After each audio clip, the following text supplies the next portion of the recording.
Okay, so in this video, I want to talk to you about defining the authority of the central government. I know that sounds really interesting, doesn't it? So, but as we've been talking about, this is one of the key themes in the early days of the Republic. So we've got a new constitution, we've declared independence, we've won independence, we've tried a government out with the Articles of Confederation, and that didn't work. So now we've got our new constitution, we've got everything's in place. How's it all going to work out? And that's what we have to figure out. Well, one of the big questions that really has to be answered is, how is the power of the government, how is the authority of the government and the U.S. Constitution, how's it all going to work out? It's been shown, it's been created in the Constitution and laid out to some extent, but how's it really going to work? And that we'll only find that out once we start to deal with real issues, with really governing and what that looks like. And it starts almost right away. So that's what we're going to look at, some of the key issues that help us to define government power in the early days of the Republic. And it starts off, obviously, with Washington. And so George Washington's our first president, as you know, and Alexander Hamilton is his Secretary of the Treasury. They are close partners. Jefferson is his Secretary of State, Washington's Secretary of State, and Jefferson and Hamilton don't get along and they don't agree on much.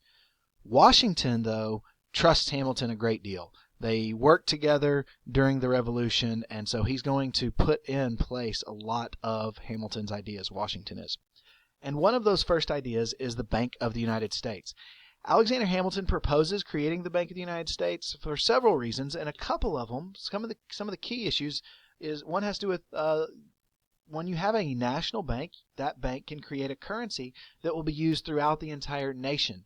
During this time, each state had a state bank that created a state currency. But that means you've got 13 different currencies, which is a problem, makes trade difficult, makes just all sorts of things, causes all sorts of difficulty when you're trying to bring a nation together. And so Hamilton believes this will help to unite the nation and help to make trade easier, which is one of the key ways that you bind a nation together. The other thing is that bank could hold government revenue, taxes that are collected. Well, that would be a place where they would be held. And this bank would do many other things, but these are a couple of the key things. But the question is it constitutional? And Hamilton says, well, yes, it is. Of course it's constitutional. I helped come up with this idea, and I helped come up with many of the ideas in the Constitution, so yes, of course it is. Hamilton's argument is that we have the power to coin money and collect taxes, and the bank will be used to do those things. And so this is based on the idea of the necessary and proper clause. So one of the clauses in the Constitution, this is under Article 1, that says, it lists out all these powers that the government can do, that the Congress can do.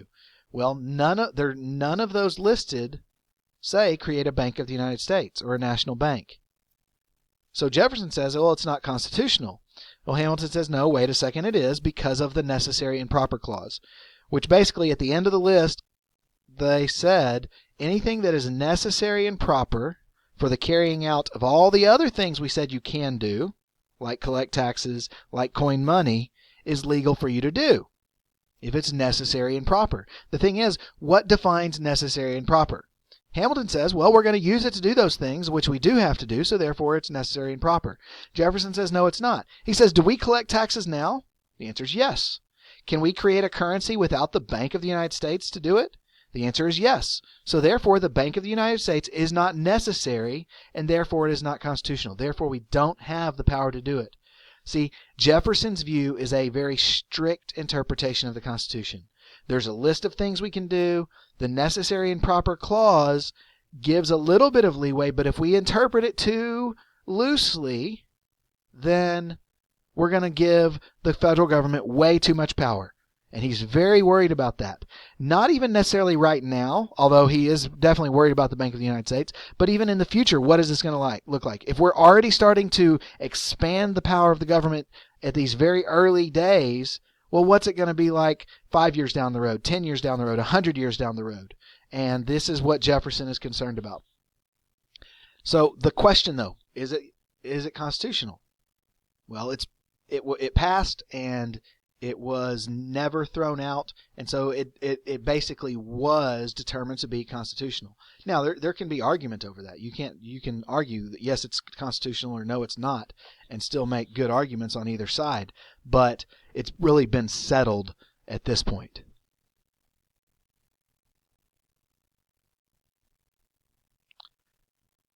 Next issue, the Whiskey Rebellion.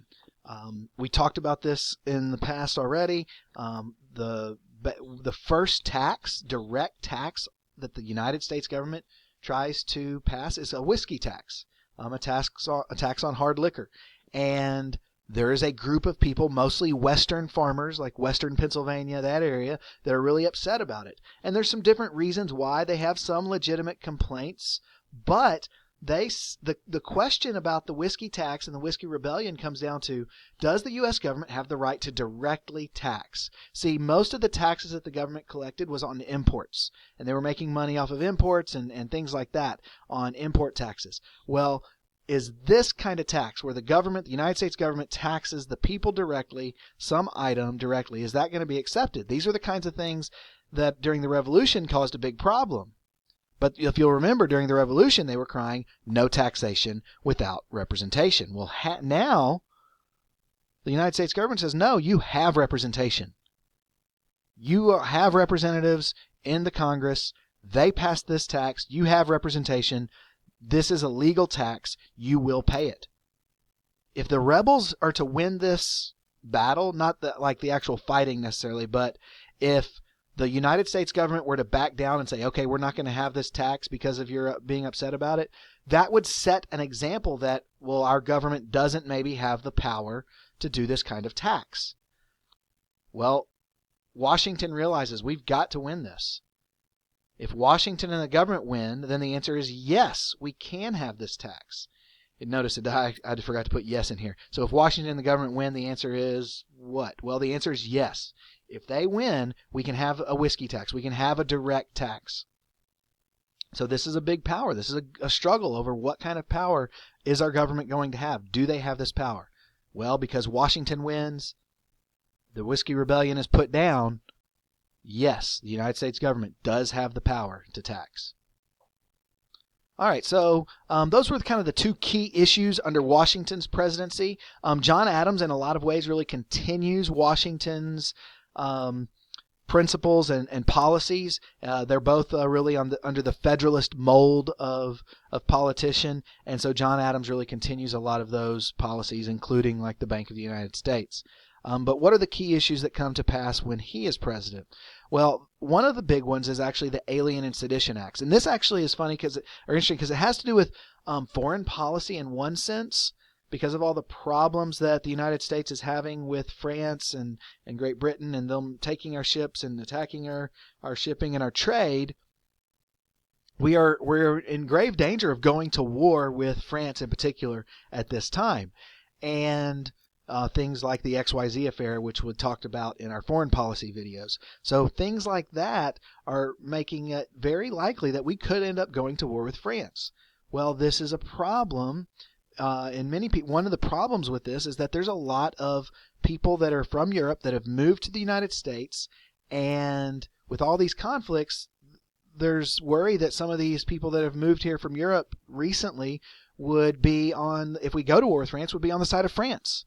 And so this gives the Congress and the President and Adams signs a law called the Alien Acts. There's a series of laws where basically giving the power to expel dangerous foreigners, people that he deems dangerous. And then also another law says it would take longer to attain citizenship. So instead of 5 years, it would take like 14 years to become a citizen.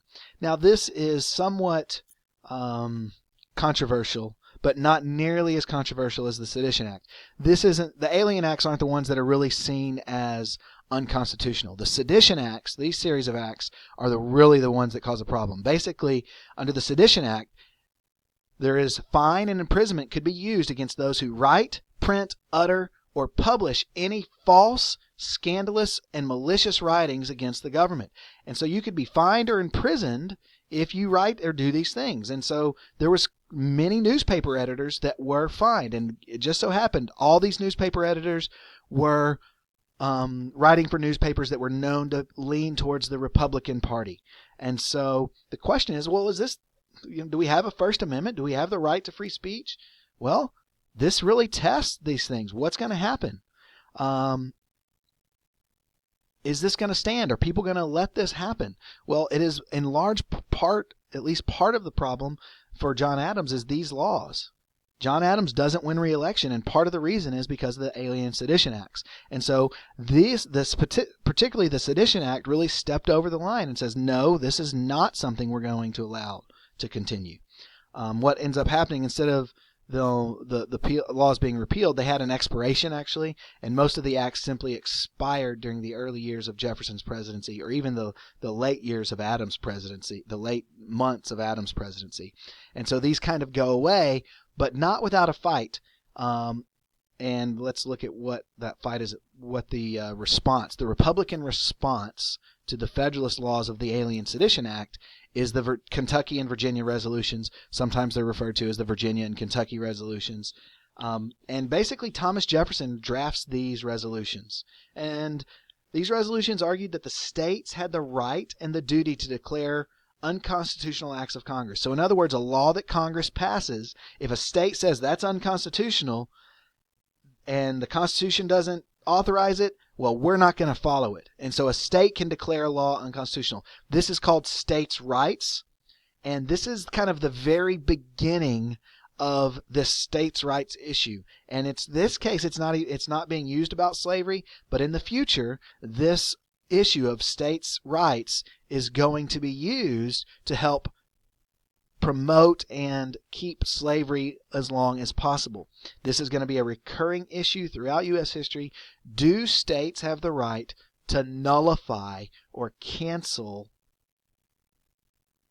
laws that they deem unconstitutional? It's still an issue even today. Occasionally you'll hear a politician bring that up, the idea that states should be able to nullify a resolution or an act of Congress. And then finally, we were talking about Thomas Jefferson before, but that was during Adams' presidency, when Thomas Jefferson was vice president. Well, after Adams loses, Jefferson wins the presidency, and he has some issues as well. And the big issue that has to do with constitutional power is the Louisiana Purchase. And it's kind of interesting that Jefferson gets put in this position, because Jefferson is the one that argued, wait, if the Constitution doesn't say we can do it, we have to be very careful not to do it. So the Bank of the United States, it says no, it doesn't say anything about making a Bank of the United States. We don't really need a Bank of the United States to do our other jobs, so we can't make one. That was his argument under the Bank of the United States. Well, now he's president, and we need, as a nation, we need to make sure we have access. The Western territories, this area here, need to have access to New Orleans. So he sends people to France to say, hey, let's negotiate. Can we buy New Orleans? And at first they're like, no, we're not going to do that. But then Napoleon needs money to fight his wars in Europe. Things aren't going so well. And so he says, well, what if you buy all of Louisiana? Now, you'll notice this says Louisiana Purchase, and it shows it going all the way to the West Coast. That's not, most maps don't really show it that far. They show it going to, right here about where the P is or so, which is really a more accurate depiction. But you get the idea. This huge territory they offer to sell. Well, the Constitution does not give the president the power to buy land. Nowhere in it does it say the president can purchase land. Well, under strict constructionism, this idea that you don't do if the Constitution doesn't say, then you don't do it. So that's Jefferson's concern. But he realizes this is a great opportunity. And so what they end up doing is it does give the president the power to negotiate treaties.